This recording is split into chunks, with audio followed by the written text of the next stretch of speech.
আগেই নিশ্চিত হওয়া গিয়েছিল দক্ষিণ আমেরিকান অঞ্চলের বিশ্বকাপ বাছাই পর্বের শেষ ম্যাচটা খেলবেন না লিওনেল মেসি। বিশ্রাম নিতে চেয়েছেন এই আর্জেন্টাইন ফুটবল জাদুকর, ফলে শেষটা ভালো হলো না আর্জেন্টিনার। ম্যাচে 2 লাল কার্ড ও একটি পেনাল্টি ছিল প্রধান ঘটনা। সর্বশেষ ভেনেজুয়েলা ম্যাচের একাদশে 5 পরিবর্তন আনলেও ফলের দেখা মেলেনি আর্জেন্টিনার। স্বাগতিক ইকুয়েডরের কাছে 1-0 গোলের পরাজয়ে বাছাই পর্ব শেষ করল লিওনেল স্কলানির দল। ম্যাচের 31 মিনিটে বিশ্ব চ্যাম্পিয়নদের দায়িত্বে থাকা অধিনায়ক নিকোলাস ওতামেন্দি লাল কার্ড দেখে মাঠ ছাড়েন। প্রথমার্ধে যোগ করা সময়ের 13 মিনিটে VAR এর মাধ্যমে দেওয়া পেনাল্টি থেকে গোল করেন ইকুয়েডর ফরওয়ার্ড এনের ভ্যালেন্সিয়া। গোলরক্ষক এমিলিয়ানো মার্টিনেজকে ফাঁকি দিয়ে করা সেই গোলই শেষ পর্যন্ত আর্জেন্টিনার হারের প্রধান কারণ হয়ে দাঁড়ায়।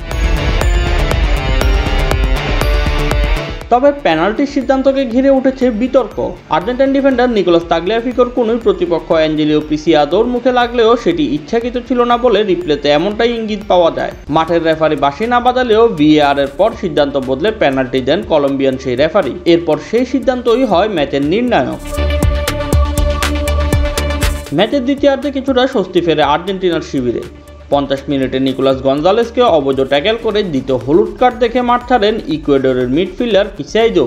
তবে সংখ্যাগত সমতায় ফিরলেও আক্রমণে ধার পায়নি আর্জেন্টিনা। পুরো ম্যাচে গোলের উদ্দেশ্যে নেওয়া 8টি শটের একটিও লক্ষ্যে রাখতে পারেনি তারা। ফলে প্রতিপক্ষের কোনো পরীক্ষা নিতে না পেরে পরাজয় নিয়েই মাঠ ছাড়েন এলিস্টার আলভারেজরা। শেষ পর্যন্ত 18 ম্যাচে 38 পয়েন্ট নিয়ে দক্ষিণ আমেরিকার অঞ্চলে শীর্ষে থেকেই বাছাই পর্ব শেষ করেছে বিশ্ব চ্যাম্পিয়নরা। বিশ্বকাপের টিকিট আগেই নিশ্চিত হওয়ায় হার নিয়ে চিন্তা নেই স্কলানির দলের। সেই পথে অক্টোবরে যুক্তরাষ্ট্র সফরে ভেনেজুয়েলা ও পোর্তো রিকোর বিপক্ষে 2টি প্রীতি ম্যাচ খেলবে Argentina. Shoaib Shams, BD sports time.